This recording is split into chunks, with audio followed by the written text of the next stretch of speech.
do have one or two other presenters to come today to share in our meeting time, which is critically important. Let me now call for let's see where I am. NAACP update. I asked that Brother James G. would be men to talk to us, but he said that the district assistant person to come to share, and here she is. This is Sister Anointed. All right, here she is. You need this mic. Here you go. All right. Good morning. Good morning. God be the glory. I'm so happy to be here today, and thank you for allowing me to speak. Brother G last Saturday at our statewide meeting came up to me and he says, what are you doing next Saturday? And I said, well, I've got 2 breakfasts to speak at, you know, and whatever. And he said, what are you going to do around between 9:30 and 10? And I said, what do you need? He said, I need you to come and speak at our AME convention. That's him. And so I said, I'll be happy to. So my name is Galen Knoyton. I'm the president of the Hampton branch of NAACP. I'm the vice president. I'm the regional vice president for Region 1 for the Virginia NAACP, and I'm also the political action chair for the Virginia NAACP. And so he asked me to come and bring you an update on what we have been doing, and what's going on right now, which I'm sure many of you have already know. Since the beginning of this administration, and let me just preface this by saying this, NAACP is nonpartisan, as our churches are as well, but we're not blind. Right. And so at the beginning of this administration, we have been very, very active in being vocal on what's been happening in the Commonwealth. Before this administration, we had the opportunity to have an administration and a House and Senate that was able to take us from being the 49th hardest state to vote in to the 11th easiest state to vote in. And that's because we have 45 days in advance early vote. That's because we have Sunday vote and the locality electoral board has voted in their localities. Then they're able to get it. We're hoping to have that mandatory, and with a good administration, we can make Sunday vote so suppose real. And also we have same day register and vote. So the last day to register to vote is October the 16th. However, after that's October the 16th, you can register and you can vote by provisional ballot. And why that was important is because 25,000 people voted in the last November election. They voted same day, register and vote. A lot of them were college students. College students' vote now is under attack. I'll tell you a little bit about that in a minute. So that made Virginia even more easier to vote, which got some people upset because now we got more people turning out to vote. Early vote in the past was used as, oh, it's fraud, it's this, that, and the other. Now we have a governor that's telling his people, they will win if you don't early vote, and we will lose our freedom. Okay, I don't know where he got that from, but he has a flyer that says that.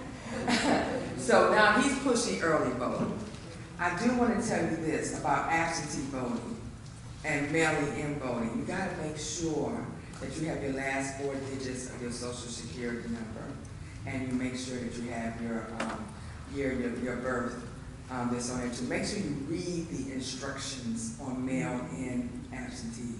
But we want everyone to early vote as much as possible. We're also doing voter registration, working with churches and everything else. That's really important too. But I'm here to tell you that when this administration came in, the first thing he attacked was DEI, diversity, equity, and inclusion. He took out the word equity and he put in the word opportunity. And yes, opportunity, equity needs opportunity. Sure it does. But you know what? Opportunity does not demand equity. Equity demands opportunity. That's right. Yeah. And we have to keep the word equity out in front of everything that we say, because if we lose it under opportunity, we'll lose our equity. So of course, we went after him on that particular one, on that particular piece. Education was number 2. If you think about it, back during slavery time, it was against the law to teach slaves how to read. Where are we now right now? Yeah. We want to change all of our SOLs, our Black history. He's got different names for all of that. And of course, we called him out on that.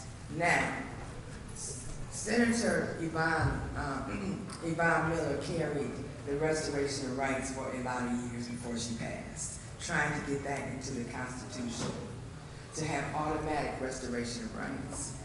And we never got it. Senator Locke carried it, is carrying it now. It almost made it, but it didn't make it to the second reading. She carried it again this past General Assembly session and it didn't make it at all. And what does that mean? I don't know if you remember the 1902 convention.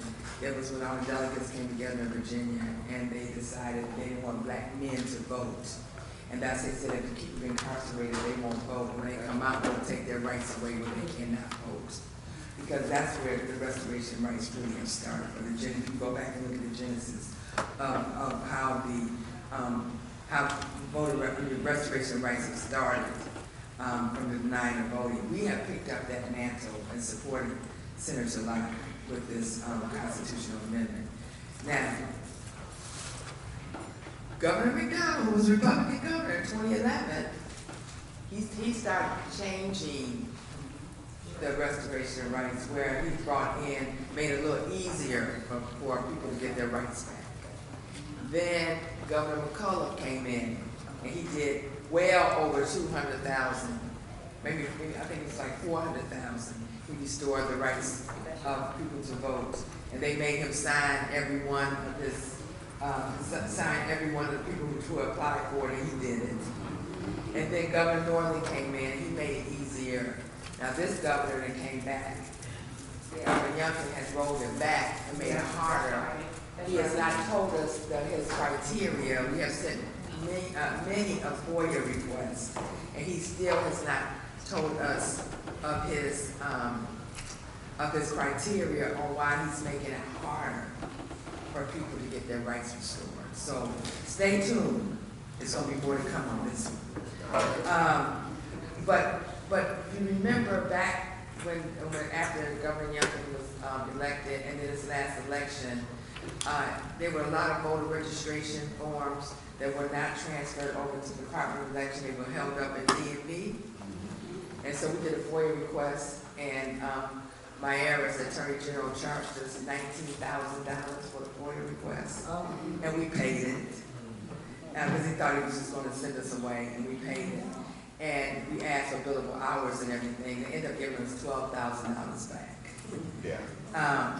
And didn't give us any answers. One of the questions we did ask, was there any fraud? So has there been any fraud in voting since 2008? And the answer was no. But everything else was fluffy trying to give us, because he didn't answer any of my questions. And I say all that to you because our vote is under attack. Yes. It really is. And we really, really need people to work inside the election, become election officers inside the polls. And why is that important? Because the votes will be challenged inside the polls. The last couple of elections, there was all kinds of arguments and everything that was going on inside the polls, trying to challenge whether a vote was legit or not. We need people to become election officers inside the polls. How do you do that? You go to your registrar's office and you say, I want to become an election officer. It's a paid position. We really, really need people in that. Because the strategy, not only in Virginia, but across the country, is to get into the election process and to be able to challenge the votes and say that there's fraud. And there's so much shenanigans going on. And if you can't become an election officer, you can become a poll volunteer and become a watcher, become a poll watcher. And NAACP has poll watchers, so you can go to your local branch in your area and become a poll watcher. We need everybody watching this election. We have got to make sure that we elect people that support our agenda. and I'm not saying who they are or whatever, you know who they are, that support our agenda. If we don't, and in the Senate has protected a lot of our rights, and we have to make sure that we hold on to that Senate. We're 3 seats away from having a House of Delegates to support our agenda. But if we lose all of that, we might as well just pack our bags up and go. Because this government is ready to roll everything. He's rolling things back on environmental justice with the Regional Green Gas Initiative. He's using parental rights as something that's really good, when actually behind the scenes of it, it's about being in control of education. I mean, so you gotta look at these moving targets. So we have all of these moving targets, but the main crunch of it all, the brunt of it all is voting. It is voting. And they want us to be like Florida and Georgia, and that's not going to happen in Virginia. It's not going to happen in Virginia. So we're going around in churches, and we're talking to as many churches as we can, and as many organizations as we can. We're telling folks to become election officers. We're telling people to vote early. Early vote starts this Friday, September 22nd. So to the polls, September 22nd. So to the polls in Hampton and Newport News. It's going to be October the 22nd. And I think on the other side, you have it in Norfolk. I don't think Virginia Beach picked it up. But we have to work on getting that so's to the polls and push our electoral boards to vote so's to the polls and push our legislation to make it mandatory for a Sunday vote. It don't have to be every Sunday, which we should never want to limit voting. We should always want to expand voting. Amen. You know, always. So I'm just here to tell you that there's a lot going on. I know I'm speaking to the choir, but you know what? Every good choir needs a dress rehearsal. Amen.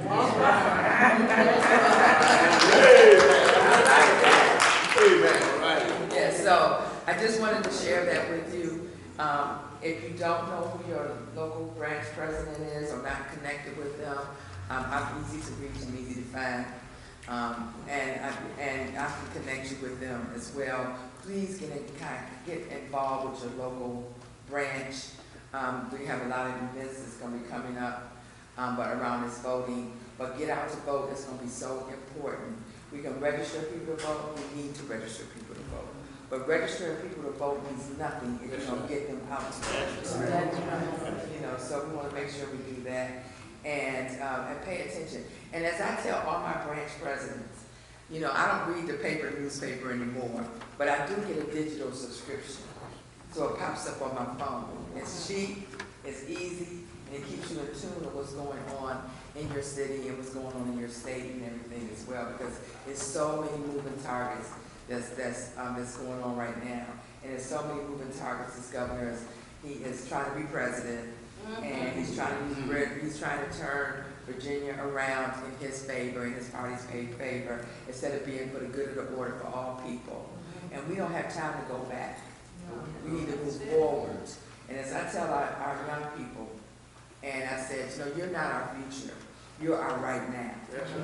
You're our right now. I was with Vice President Harris the other day. We did her motorcade. We were in her motorcade. And that's what she's going around speaking to all the colleges and telling them the importance of why they need to turn out and vote. Because this is going to affect the future going forward. This election in November is going to set the stage for next year for the presidential election. Yes. And then it's going to set the stage for the gubernatorial election in 2025. Yes. Yes. So when we say all elections is critical, it is critical. It is very important. But this election in November sets the stage for Virginia going forward. Yes.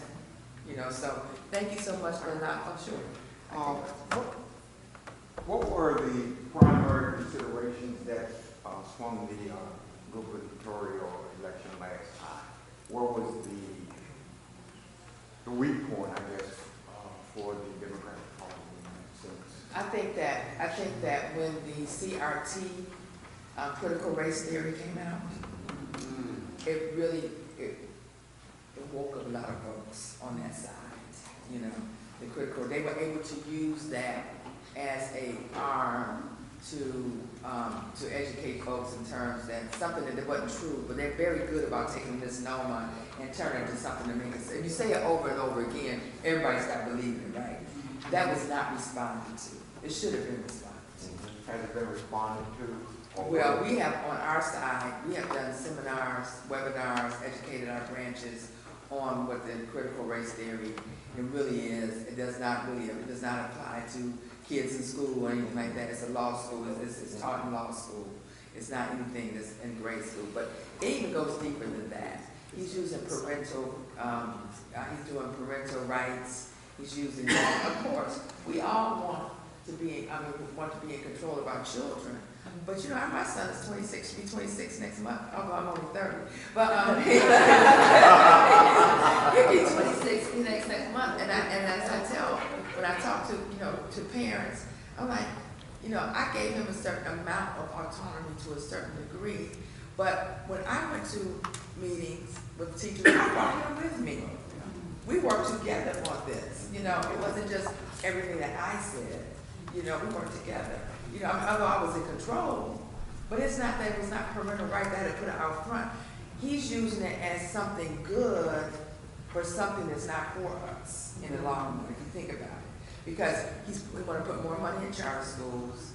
He's putting money in lab schools, but the lab schools, I remember Hampton University had a lab school. That's why I'm here from Detroit, because I'm at Hampton University. And the lab schools didn't last because they couldn't keep funding them. So he's putting the money in now, but who's going to fund it down the road? If you look at put the money in public schools, and that's what the Senate fought for in this budget, to put the money in public schools and to make sure the teachers are being paid more. And he's chasing away the teachers.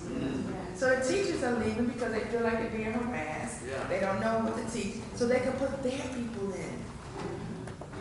It's a control, it's mind control. So we gotta pay attention to all of this stuff that's going on. It's not a one-hit wonder. This man is reaching everything, but everything is going back to what? It's going to the vote. And that's what it is. They want to make sure that they set the stage for next year and beyond in Virginia. And that cannot happen on our watch. It cannot. And so that's why I tell everybody, be educated, read legitimate newspapers, legitimate sources, and share it with your family and friends, neighbors, parishioners, and also please join your local NAACP branch, get involved, because we need everyone at the table, and we need everyone to turn out and vote in November going forward, because as I said before, I know I'm preaching to the choir, but every choir needs a dress rehearsal. Thank you very much, and God bless you all. Thank you. Give her a hand.